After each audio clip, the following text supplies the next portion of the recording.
Epicureanism, both were philosophers like, okay, founded in the schools. Okay, the longest established schools, Plato, Aristotle, both were led by charismatic thinkers, things brimming with the new ideas out our connections to each other.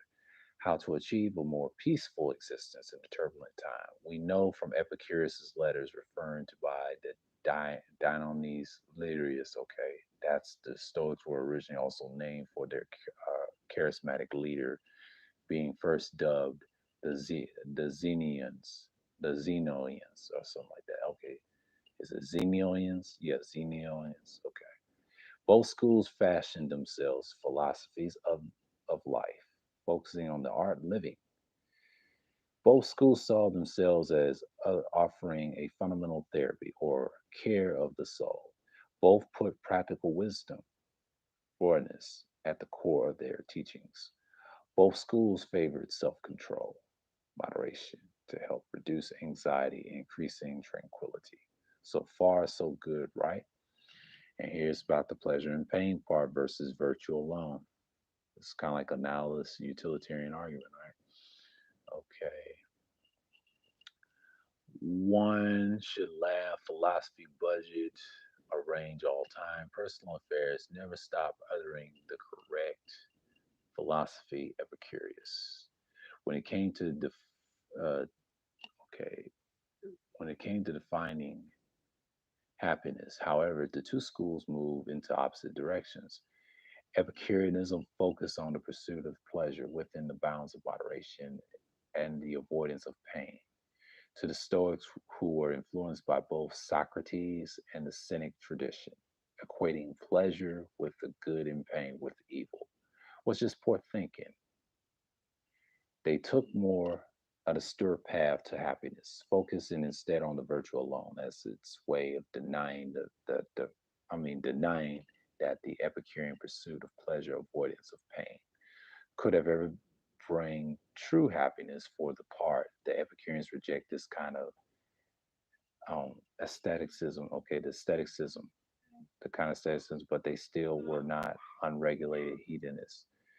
They shared the Stoic belief that the wisdom and virtues like self control, moderations are necessary part of happiness, but disagreed that the virtue alone could guarantee. This is the difference that led Epicureans to emphasize that the private virtues urging, excuse me, a sinus effect.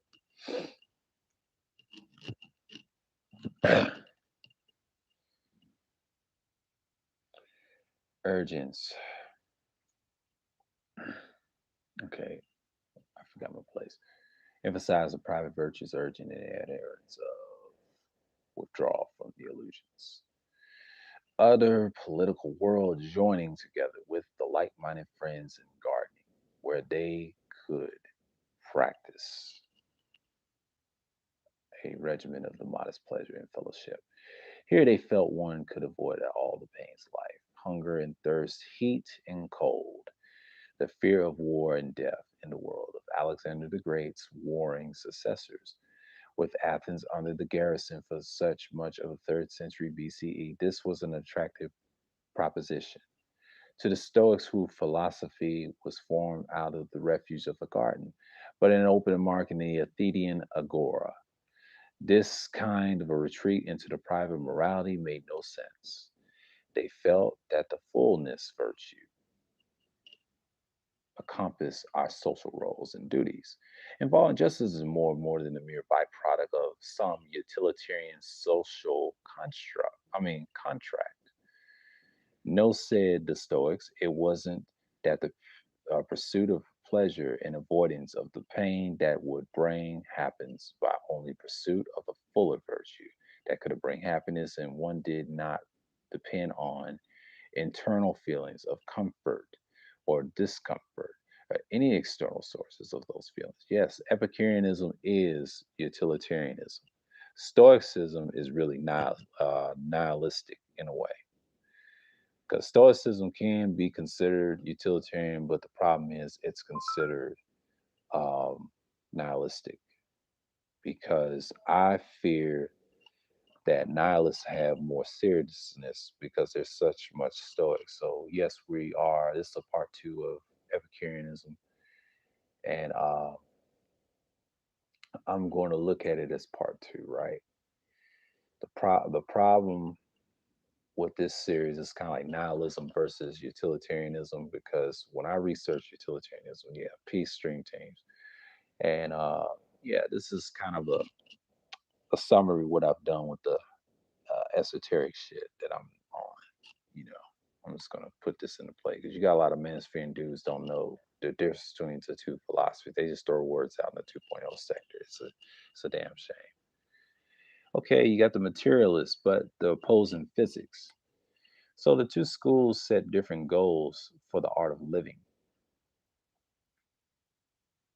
And copy and paste the link to that page in that chat here. Okay, I will in a few till I finish this. Okay. If I go to my YouTube, hold on, copy and paste the link. Let's see, I'm still live streaming. I'm gonna get it in a minute. Copy and paste. Yeah, not yet. My bad. Okay, good, good, good, good, good, good, good, good, good, good.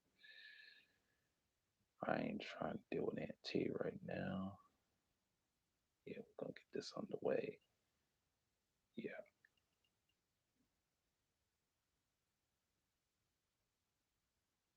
Mhm. Okay, let's read this a minute. Set this aside. Okay, okay. Back at it. So the two schools are different. Part of the reason that came through their understanding that nature, their physics, with both materialist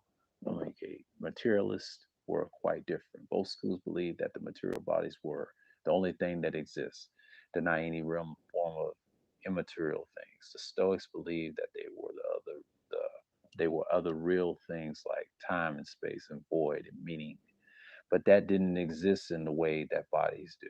Yeah, that's a nihilistic point of view, the Stoics, okay? And here's where the Epicurus comes in. Okay. Okay, Epicurus taught us followers that the totality, okay, they said the totality of things, bodies and void, what made up these bodies, is where the two schools really differ.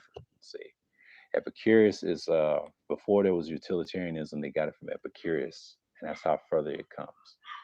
Building on the autonomous Parmenides of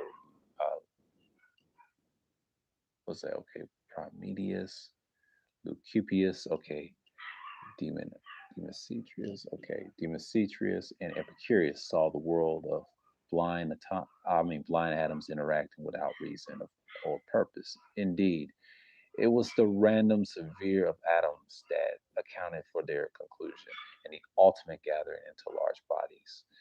On this point, they departed from the determinism of Demetrius atomism, used the sever to account for our free will.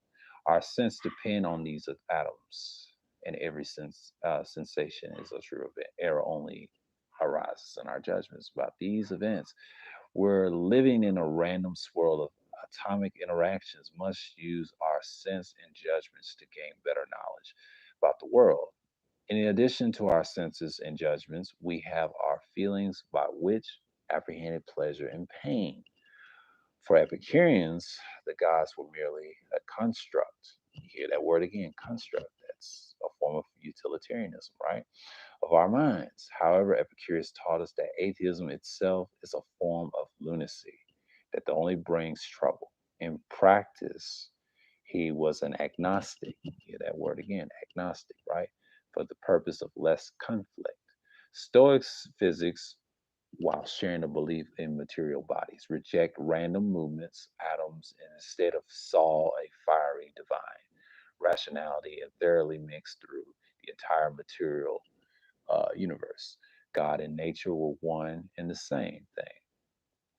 They saw an order to a purpose of the universe that we, well, as individuals, shared in this rational order.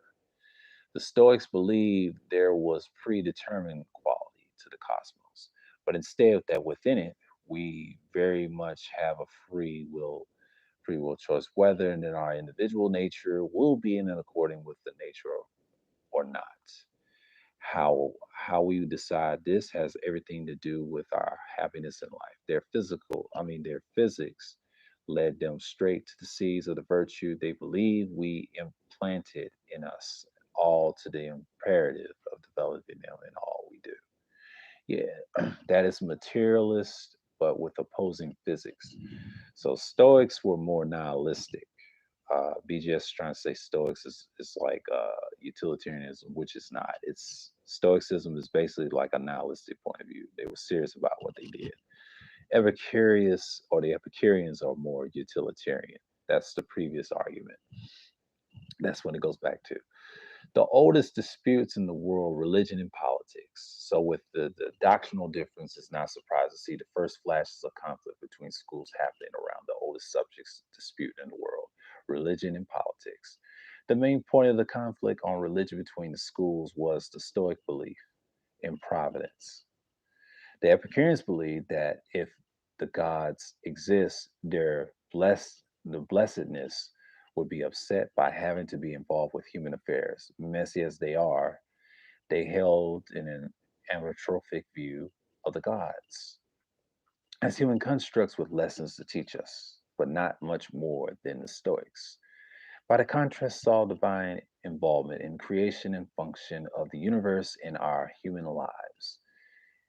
They reject any talk of gods being human projections, and in fact, we humans are rather more like divine projections in the Stoic view. If you realize that for the Stoics, there are no transcendent God living in another realm. Aris- Aristotle, one of the early renegade Stoics, saw the Epicurean teachings on religion of such students of Epicurus, Demodorus, as impetuous and creating conflict with social norms. Zeno taught that it was our obligation to engage in public sphere by taking duties, social office, and politics. We are only excused from this effort when we are no longer able to do it. By contrast of Epicurus, told his followers to pursue the just oppose the path to keep their heads low and pursuing the principles or lave pisios, or basically to live without drawing attention to yourself. His position wasn't without appeal and benefit in the rough and the tumble world of warring generals, the rising monolith of Rome. Yep, that's him talking, the Dionys, they would say, okay, the Dionys, Latarius relates a story from Epicurus by whom, when Zeno was invited to the court of Antigonus uh, Condonatus II, son of Demetrius, the Vizier, the grandson of Alexander's most fearsome general, Antinosius, the one-eyed. He, like the good Epicurean, denied the invitation. Instead, in keeping his belief in the obligation to serve the government, he sent his personal scribe, Perseus, which no doubt earned the scorn of Epicurus, and he hence the mention in his writings. Epicureans would undoubtedly critical of philosopher trying to carry favor with the Macedonian royal court. Perseus would go on to be appointed by Gonatas to the position of the Anchoran and the Crithian. Crithian, like Crithian, yeah, and would be died on the battle protecting the city of state in 243 BCE. Another Zeno student, Sapphirus, and would be in service of the Spartan king Flaminius III in his attempt to reform the Spartan constitution, increase the number of landholders, make a more fair society. The effort would end in the defeat of Clemenes would flee to Egypt, and Spercheius follow him to the court to the Ptolemy, the Philophlacter, the fourth. I think the sixth. Yeah, Ptolemy the sixth, I believe. Yeah, I know them stories. So with these very different in ideas, political engagement isn't surprising that the in 1555 BCE, when Athens would send to the heads of the great philosophical schools to Rome as ambassadors. Yep, you see how they went to Rome. And it's perhaps Epicureans were only schooled to skip out. But from the garden and the gardens for many others, Epicureanism would nevertheless find its way to the Roman public life. Yes, Stoics and the magistrates and the Epicurean confidants as Rome grew. Yeah, this is a piece, a long one. Okay. I'm gonna just look at it. Yeah, it's a long information. Yeah, you can find this on the Daily Stoic. Yeah, talks about the conflict. I'm not gonna read much of that, but yeah, this is a piece that I want to get out of the way. The Stoicism and Epicureanism. I'm gonna try to find utilitarianism in the history. Um, let's see my bookmarks. Okay, bookmarks. I'll go here. I'm gonna go here for a minute. Hold on. Okay, I'm gonna go here for a minute. Utilitarianism. I'm gonna show you something. Yep, that's what we saw here. Let's go with Epicureanism. Let's hit this again. It's a philosophy. Yeah, we just read the Stoic versus the Epicureanist argument. Yes, and it has hedonistic. It talks about tranquility, freedom, and fear, and you hear these words, right? Yep. And then here's what we're gonna get at. Here's what we're gonna get at.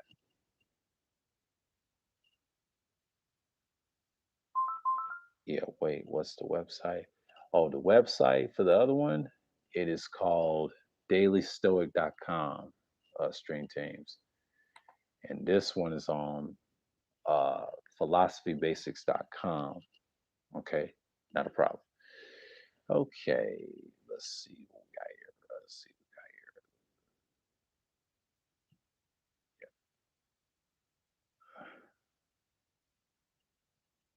we got here. Okay, it's gonna go. Okay, Epicurus was one of the first developed notions of justice as a kind of social contract. We read it from our last Epicurus part one. In an agreement neither to harm nor be harmed, he argued laws and punishment in society are important so that individuals can be free to pursue happiness, a just law, and one of contributes to promoting human happiness. In some respects, this was an early contribution to much later development of liberalism and of utilitarianism. That's why you got that in society. Even though it's in a small fraction I mentioned in my videos, yes, utilitarianism exists in our government, and especially military. They practice the rule utilitarianism. I mentioned that in previous videos, and he's the forefather of those iterations. So, yes, these are the societal norms you see today. But nihilism is like a form of anarchy, a form of stoicism. You barely see stoicism in there. See, it's hedonism itself. That it's hedonistic. So you do have hedonistic utilitarianism. It's like certain individuals say it ain't, but it is. But you do see stoicism in it, but there's a rival to it. Epicureanism was originally conceived by Epicurus as a challenge to Platonism, although arguably Democritus, we just read, had founded a very similar philosophy almost a century early, along with Stoicism and skepticism. See, Stoicism and skepticism is a form of nihilism. That's what people try to say. Nihilism and Stoicism and skepticism is nihilism, not Epicureanism. Epicureanism is utilitarianism. That's what people get wrong. The school of Epicureanism later became one of the three dominant schools of Hellenistic philosophy, lastly strongly through the later Roman Empire during, during Epicurus' lifetime. Its members include Harmachus, Dionysius, Clotus, or something like that, and Dionysius and Meteorodorus. Yeah. 99, 55 BCE. Yep. his name? Lucretius, yeah, was the school's greatest Roman proponent. The epic poem, yep, you just read in the black parentheses right here. One of nature of things, yep. One of the Epicureans' philosophy of nature, the poet Horace, 65 BCE to 8 BCE, and Julius Caesar, 144 BCE, both learned considerably the Tower, Epicureanism. At the official approval of Christianity by the Roman Empire, Constantine, 272 to 377 BCE and 300 C, my fault, C, not B. I know it's AD, like after death, they would say, but they call it C. Okay. Epicureanism was repressed as an essential, inconce- uh, inconceivable in with Christian teachings. The school endured a long period of obscurity and decline. In modern times, the French philosopher, the priest Pierre Gattacini, 1592 to 1655, the CE era, yeah, referred to himself as an Epicurean. To attempt to receive the doctrine as it did Thomas Jefferson, 1743 to 1826, and the utilitarian, here we go again, the utilitarian Jeremy Bentham. Right, it's in here. Epicureanism and religion emphasize neutrality. See, I'll put that in here. Of the gods of their, um, get that in a minute. Let's see what's going on here. Yeah, I'll see that. Okay, let's see here. Someone's trying to beat me through it. Okay, okay. And the neutrality in the gods, their non-interference with human lives, although it did not deny the existence of gods, despite some tendencies towards atheism. It's conceived of the gods as a blissful and immoral, yet material beings made of atoms, inhabiting the empty spaces between the worlds and the vastness of infinite space, too far away from the earth and have any interest in what man was doing. It rejected the possibility of an afterlife, while in the containing the one need nor fear of death.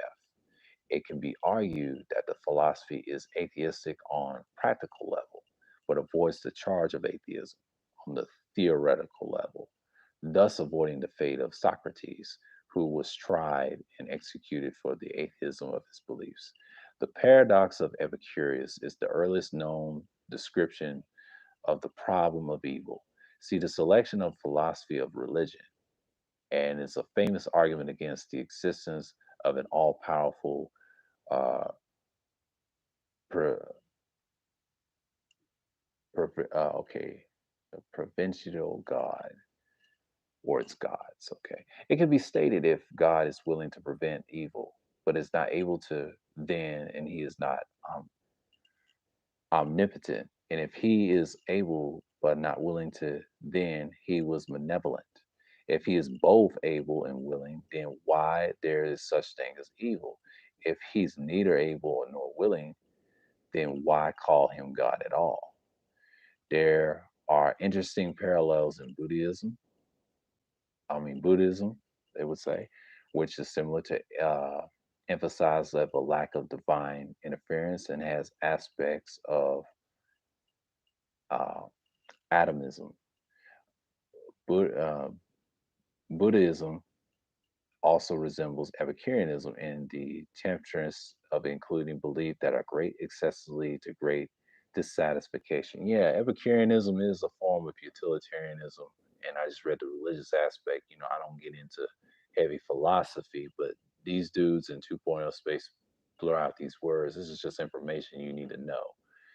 Yes, it has tranquility from freedom and fear, and yes, this is my part two of Epicureanism, and we read the Stoic versus Epicureanism right here in Stoicism. Yes, you can find this at dailystoic.com. You can find the other one I just read, philosophybasis.com, and the other one from the the news thing from our part one video. So with that, I want to say God bless in the knowledge of the Most High Yah. Shalom.